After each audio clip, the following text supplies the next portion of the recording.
आज के पाठ का शीर्षक है भरत मुनि और उनका नाट्यशास्त्र।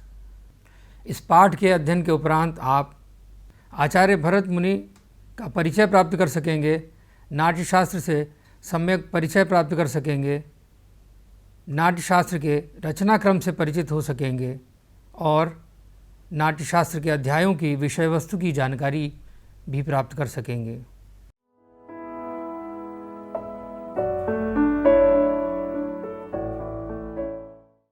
भरत मुनि नाट्यशास्त्र के प्रणेता के रूप में सुविख्यात आचार्य हैं।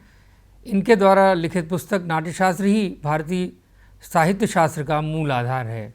यह अमूल्य शास्त्रीय निधि अनेक शताब्दियों तक अंधेरे में पड़ी रही, किंतु इसके संबंध में उल्लेख विभिन्न संस्कृत आचार्यों की पुस्तकों, टीकाओं आदि में तथा महत्वपूर्ण संस्कृत नाटकों में उपलब्ध थे।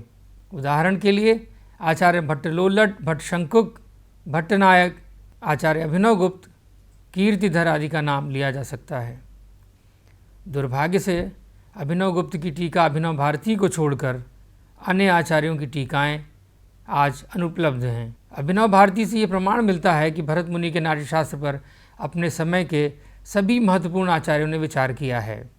उनके द्वारा टीकाएं लिखी गईं। बहुत कठिन प्रयासों से नाट्यशास्त्र की खोज संभव हुई। डॉक्टर निशा अग्रवाल ने साफ तौर पर लिखा है कि यह ग्रंथ अनेक शताब्दियों तक अंधकार के गर्त में समाया रहा।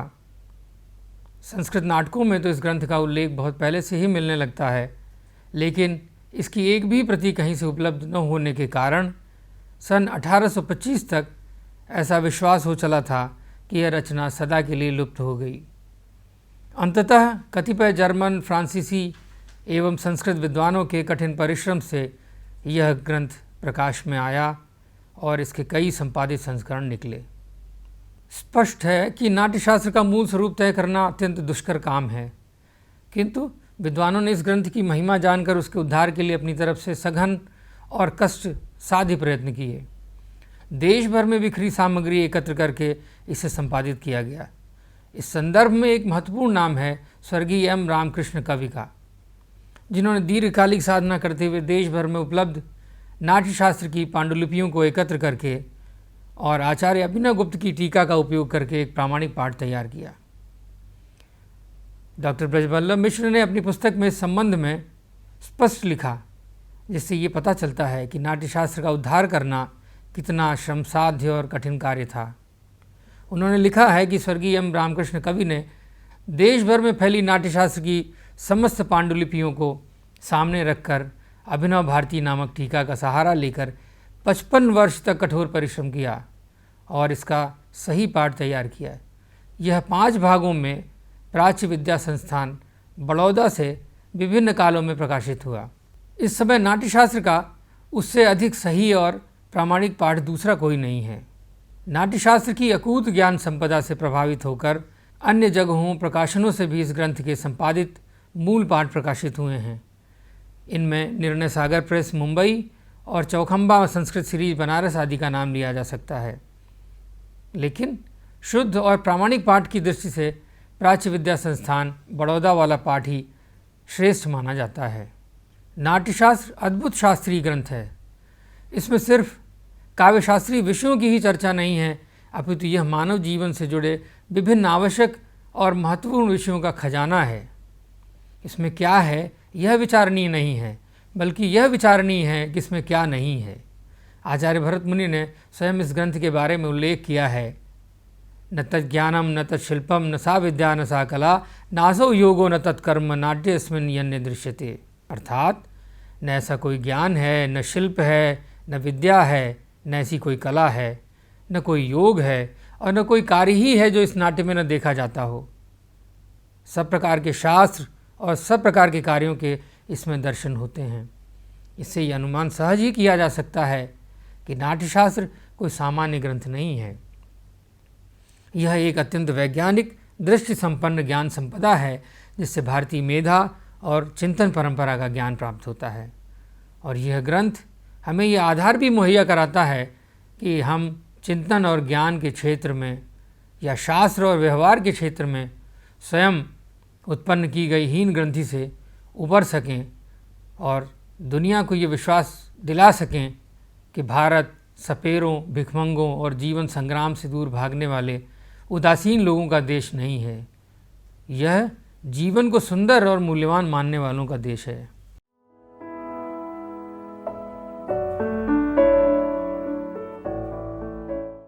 नाट्यशास्त्र की उत्पत्ति के विषय में आचार्य भरत मुनि ने ब्रह्मा जी द्वारा इसे पंचम वेद के रूप में तैयार करने संबंधी उल्लेख किया है।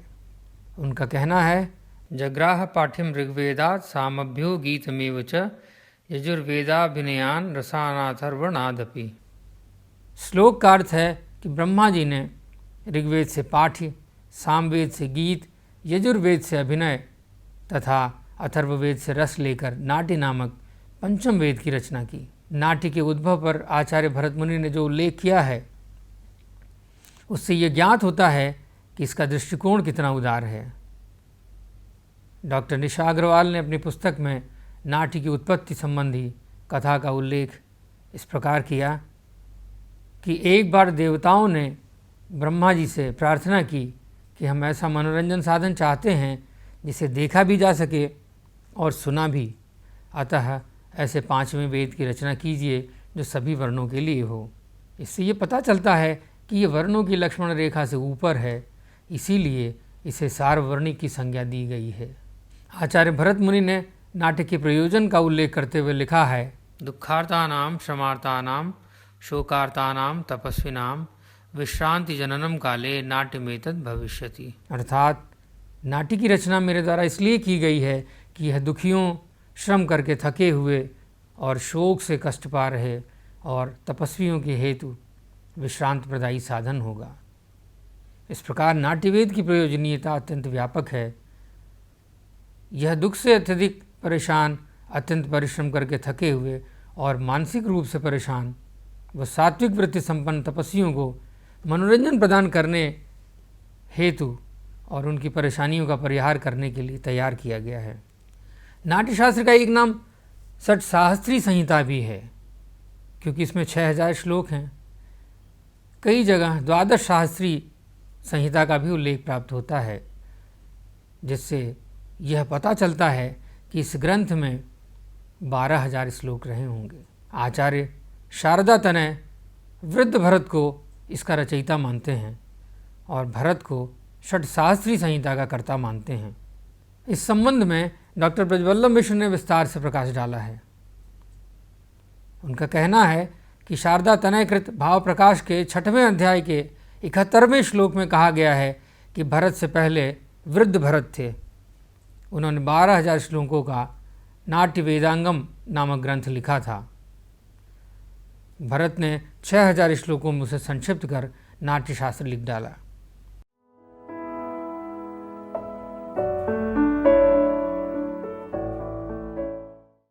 नाट्यशास्त्र के रचनाकार आचार्य भरत मुनि का समय काफ़ी पुराना माना जाता है। तब वृद्ध भरत कब के होंगे, यह अनुमान का विषय है। इससे एक बात साफ है कि नाट्यशास्त्रीय चिंतन की कोई एक सुदीर्घ भारतीय परंपरा रही है, जिसमें समय समय पर विद्वानों की पीढ़ियों ने कुछ न कुछ अवश्य जोड़ा है, परंपरा का विस्तार किया है। भरतवंशियों की एक लंबी परंपरा रही है। परंपरा से ही शास्त्र विकासमान रहा है। आइए जानते हैं भरतों की परंपरा के बारे में। नाट्यशास्त्र से ये स्पष्ट होता है कि शास्त्रकार को बहुत सी सामग्री उसे वंश परंपरा से हासिल हुई है। ये बात इस ओर संकेत करती है कि भरतों की एक लंबी परंपरा है। नटसूत्र बहुत प्राचीन समय से लिखे जाते रहे हैं और इन्हें वेद जैसी पवित्रता प्राप्त थी। नटसूत्र शैलालक ऋग्वेद का चरण स्वीकार कर लिया गया था। आपस्तंभ और श्रौत सूत्र में शैलालक ब्राह्मण का उल्लेख है। कात्यायन ने इस चरण के अध्येता छात्रों को शैलाली कहा है। काशिकाकार ने इस सूत्र की व्याख्या करते हुए लिखा है कि शिलालिन और कृशाश्व द्वारा चरणों का जो विकास हुआ उसे प्राचीन काल से आमनाय की पवित्रता प्राप्त थी। आमनाय का अर्थ उस काल में पवित्र संप्रदाय था, इसलिए भरत अपनी परंपरा से संबंधित व्यक्ति और उनके द्वारा लिखित सामग्री को वंश परंपरा की संज्ञा देता है। शास्त्र के 37वें अध्याय के श्लोक 23 में कहता है, मुझसे बचा हुआ शास्त्र मेरे वंशज कोहल, वत्स, शांडिल्य तथा धूर्तित भविष्य में कहेंगे। उक्त उदाहरण से भरतों की परंपरा का स्पष्ट प्रमाण प्राप्त होता है। यही नहीं, कुट्टिनी मतम, काव्यानुशासन और रसार्णव सुधाकर आदि पुस्तकों में भी भरतों की वंश परंपरा का उल्लेख मिलता है। भरत मुनि अपने ग्रंथ के प्रथम अध्याय में अपने 100 पुत्रों के नामों का उल्लेख करते हैं। डॉक्टर ब्रजवल्लभ मिश्र ने इन पुत्रों को शिष्य माना है, जो सही लगता है। यथार्थ में वो 100 पुत्र न होकर उसके शिष्य हैं, जिन्हें भरत परंपरा का वंशज मानना चाहिए। नाट्यशास्त्र को आधार मानकर अनेक शताब्दियों में ग्रंथों का प्रणयन हुआ है। धनंजय ने अपने ग्रंथ दशरूपक में और नाट्य दर्पणकार रामचंद्र गुणचंद्र तक सभी आचार्यों ने भरतों की परंपरा का उल्लेख किया है। ऐतरेय ब्राह्मण के दूसरे अध्याय के 25वें श्लोक के साक्ष्य के आधार पर भी ऐसा प्रमाणित होता है। इसे स्पष्ट रूप से समझना हो तो डॉक्टर ब्रजवल्लभ मिश्र द्वारा किया गया उल्लेख उदाहरणीय होगा कि भरत लोग सात्विक वृत्ति का प्रयोग करते थे और तूर्य विषयक संग्रहों का आधार ग्रहण करते थे। ऐतरेय ब्राह्मण का उक्त उल्लेख यह प्रमाणित तो करता ही है कि भरतों द्वारा इससे पहले से ही शास्त्रों की रचना जारी थी और उन्हीं को आधार मानकर वे सब गायन वादन का काम संपन्न करते थे। याज्ञवल्क्य स्मृति के तीसरे अध्याय के 162वें श्लोक से भी भरतों की परंपरा वाली बात सही साबित होती है। नाट्यशास्त्र के अध्यायों के संबंध में भी अलग अलग मत हैं। कुछ विद्वान इसमें 36 अध्याय तो कुछ 37 मानते हैं। संपूर्ण देश में नाट्यशास्त्र के 2 रूप चलन में हैं। निर्णय सागर प्रेस मुंबई ने काव्यमाला श्रृंखला के अंतर्गत प्रकाशित पुस्तक में 37 अध्याय रखे हैं। चौखंबा प्रकाशन वाराणसी से प्रकाशित नाट्यशास्त्र में 36 अध्याय थे। प्राच्य विद्या संस्थान बड़ौदा से प्रकाशित होने वाले नाट्यशास्त्र में 37 अध्याय हैं। नाट्यशास्त्र के अध्यायों की समस्या 12वीं शताब्दी में आचार्य अभिनव गुप्त के सम्मुख भी थी। उन्होंने अपनी टीका अभिनव भारती के मंगलाचरण में ये उल्लेख किया है कि मैं भरत मुनिकृत नाट्यशास्त्र के 36 अध्यायों की व्याख्या प्रस्तुत कर रहा हूँ, किंतु ग्रंथ समाप्त करते हुए उन्होंने ये बताया है कि 37वें अध्याय की समाप्ति यहाँ करता हूँ।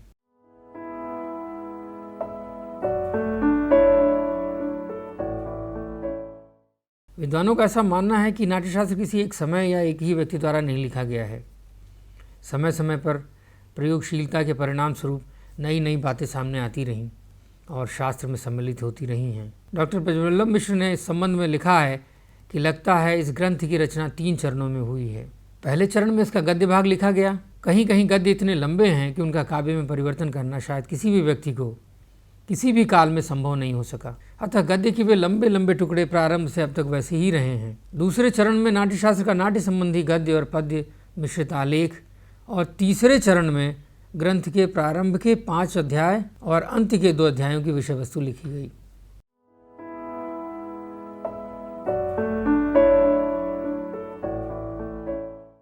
नाट्यशास्त्र के सभी अध्यायों की लेखन शैली एक नहीं है, उनमें अंतर परिलक्षित होता है। इसमें गद्य और पद्य दोनों ही तरह की शैलियों का प्रयोग मिलता है। उक्त शैलियों के भी विभिन्न रूप दिखाई देते हैं। गद्य में कहीं सूत्र शैली का प्रयोग है तो कहीं कारिकाएँ व निरुक्त शैली का प्रयोग किया गया है। ऐसा ही पद्य में भी है। आरंभ के 5 अध्याय व अंतिम 2 अध्याय मूल रूप से अनुष्टुप छंद में निबद्ध हैं। इसके बाद के अध्यायों में छंदों के रूप बदलने लगते हैं। इसका एक प्रमुख कारण इस ग्रंथ का किसी एक व्यक्ति द्वारा प्रणीत न होना है, ऐसा लगता है।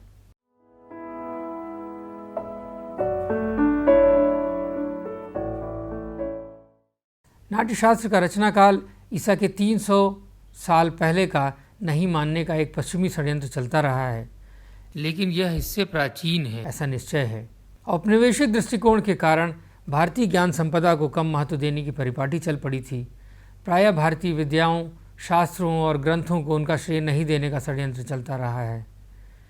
अंग्रेज ये नहीं चाहते थे कि कोई उनसे ज्ञान में, सभ्यता में और संस्कृति में श्रेष्ठ प्रमाणित हो जाए। नाट्यशास्त्र के समय के संबंध में भी ये षड्यंत्र सामने आता है।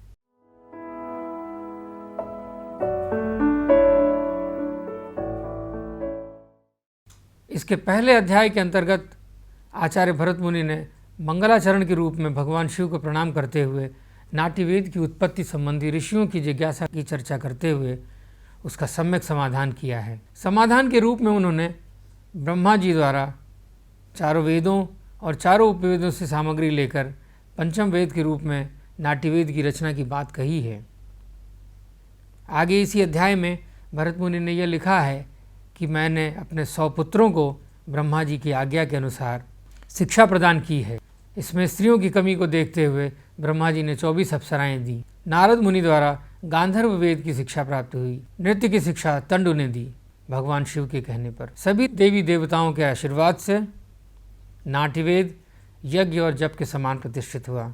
दूसरे अध्याय में भरत मुनि ने 3 प्रकार की नाट्यशालाओं मतलब प्रेक्षागृह के निर्माण के बारे में विस्तार से समझाया है। इसमें उन्होंने नाट्यशाला के निर्माण के संबंध में भूमि और मिट्टी की परीक्षा से लेकर भूमि की सफाई के नियम, कई तरह के नक्शे, रंगमंच और दर्शकों के बैठने की व्यवस्था आदि की चर्चा की है। इतना ही नहीं, भूमि पूजा के लिए उपयुक्त नक्षत्रों के बारे में भी बताते हैं। ध्वनि के लिए आवश्यक दिशा निर्देश, छत निर्माण, लकड़ी की सजावट व पृथक पृथक दिशाओं में देवताओं को विराजित करने के बारे में भी लिखते हैं। अध्याय 3 में रंगमंच के देवताओं की चर्चा से लेकर उनकी पूजा की विधियों व नाट्यशाला को शुद्ध और जागृत रखने के उपायों आदि का उल्लेख करते हैं। भरत मुनि रंगमंच के 45 देवताओं की पूजा के साथ ही साथ राजा और प्रजा के कल्याण की कामना भी करते हैं। चौथे अध्याय में नृत्य की शिक्षा का सविस्तार वर्णन किया गया है।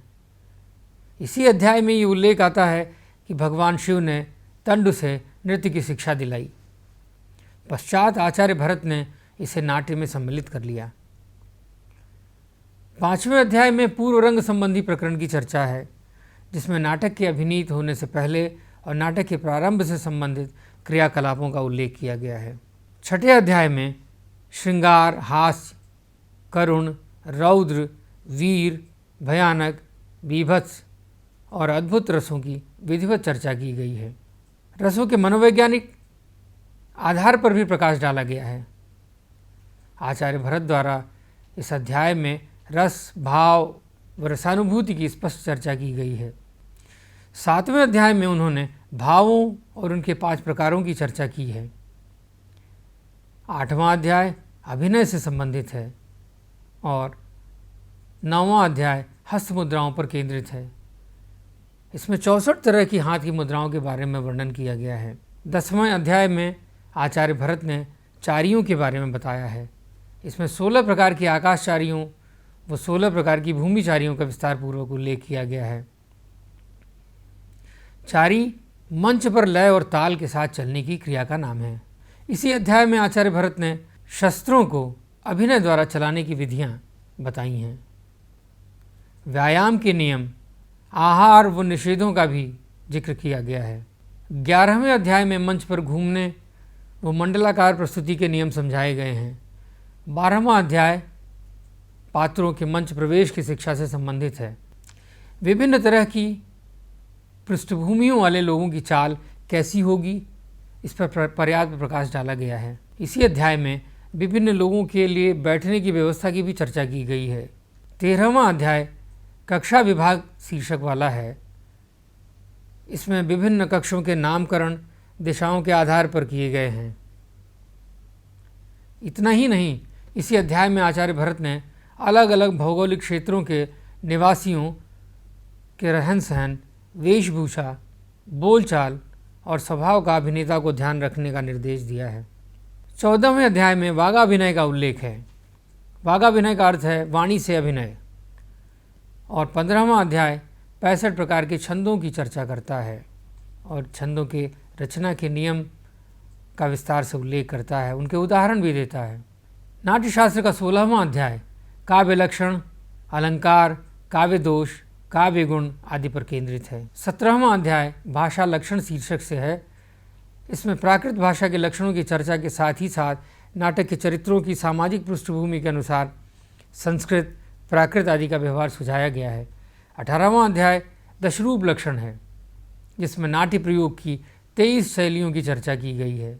19वें अध्याय में इतिवृत्त लेखन संबंधी नियमों की चर्चा की गई है और लोकानुसार नाटकों की प्रस्तुति के विधान की भी चर्चा की गई है। इसका 20वां अध्याय भी बहुत महत्वपूर्ण है। इसमें वृत्तियों के लक्षणों का वर्णन है। इसमें भारती, आर्भटी, कैशिकी और सात्वती नामक 4 वृत्तियों का वर्णन किया गया है।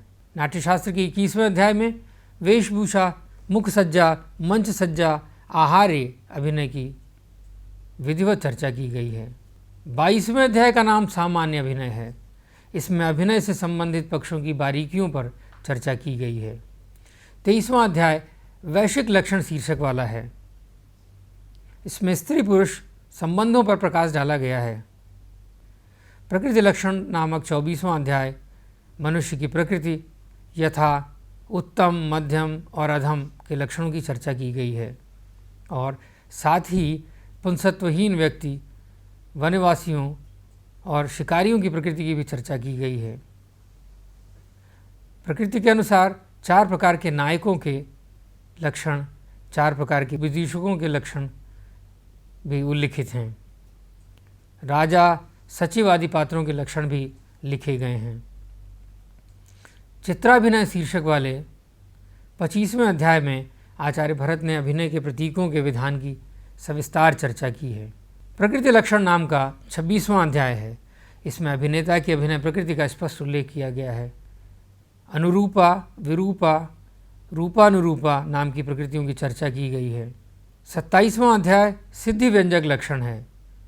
सिद्धि का अर्थ है प्रयोग या प्रदर्शन की सफलता। दैवी और मानुषी 2 प्रकार की सिद्धियां होती हैं। 28वें अध्याय में भरत मुनि ने वाद्य यंत्रों के बारे में बताया है, इसीलिए इस अध्याय का नाम आतोद्य विधान है।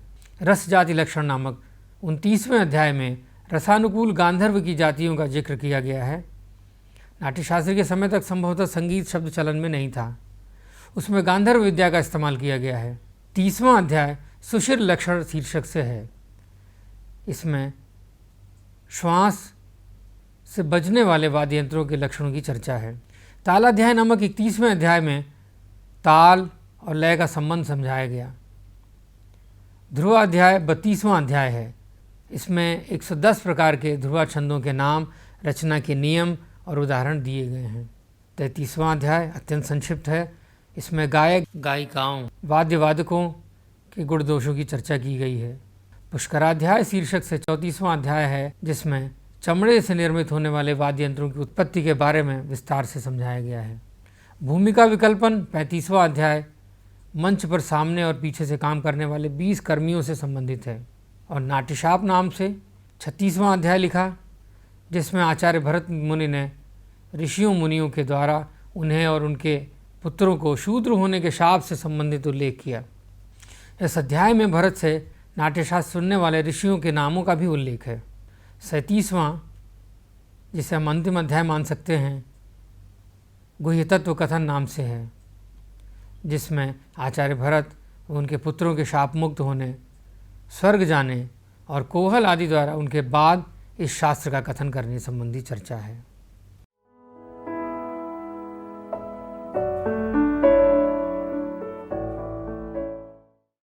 इस पूरी चर्चा का निष्कर्ष इस तरह प्रस्तुत किया जा सकता है। भरत मुनि नाट्यशास्त्र के प्रणेता के रूप में सुविख्यात हैं। नाट्यशास्त्र भारतीय साहित्य शास्त्र का मूलाधार है। नाट्यशास्त्र कई शताब्दियों तक अंधकार में पड़ा हुआ था और आचार्य अभिनव गुप्त ने नाट्यशास्त्र पर अभिनव भारती नामक प्रख्यात टीका लिखी है।